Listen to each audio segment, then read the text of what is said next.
Hi guys, সবাই কেমন আছো? আশা করছি ভালো আছো আর আমিও ভালো আছি। তো দেখো বন্ধুরা, আমি অনেকদিন এরকম ভিডিও নিয়ে আসি না। তো আজকে কি মনে হলো আমার, আমি জানি না।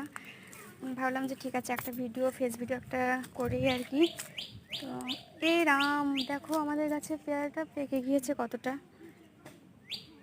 এই দেখো বন্ধুরা, এই গাছটা তখন ছোট ছিল, ঠিক আছে, ছোট বলতে পেয়ারাগুলো ছোট ছিল।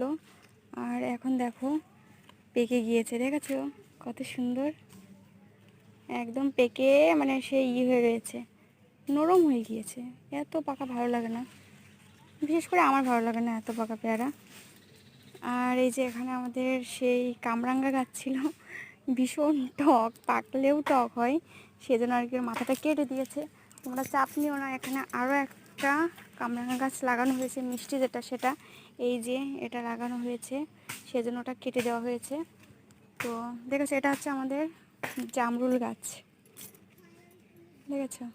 এই গাছটা অনেক পোকা হয়েছিল, বুঝেছো, অনেক পোকা লেগেছিল, ওষুধ দিয়েছে, এখন একটু কমেছে। তাছাড়া এর আগে পাতাগুলো একদম খেয়ে নিয়েছিল, এই যে দেখেছো এরকম করে দিয়েছে পুরো ঝাঁঝরা, পাতাগুলোর কী অবস্থা।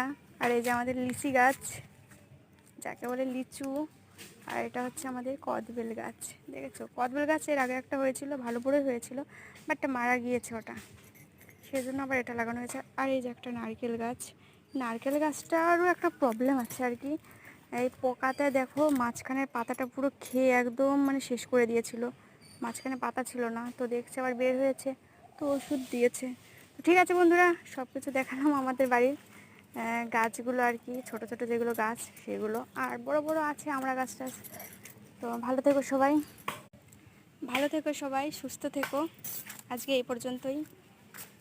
যদি তোমাদের ভালো লাগে তাহলে শেয়ার, লাইক, কমেন্ট আর হচ্ছে সাবস্ক্রাইব করে দিও চ্যানেলটা। তাহলে আমি কালকে এরকম মানে আশ্বাস পেলে আর কি, কালকেও আমি একটা ভিডিও বানাতে ইচ্ছুক হবে আর কি আমার। তো ঠিক আছে, সবাই ভালো থেকো, সুস্থ থেকো, কালকে আবার দেখা হবে। তো টাটা।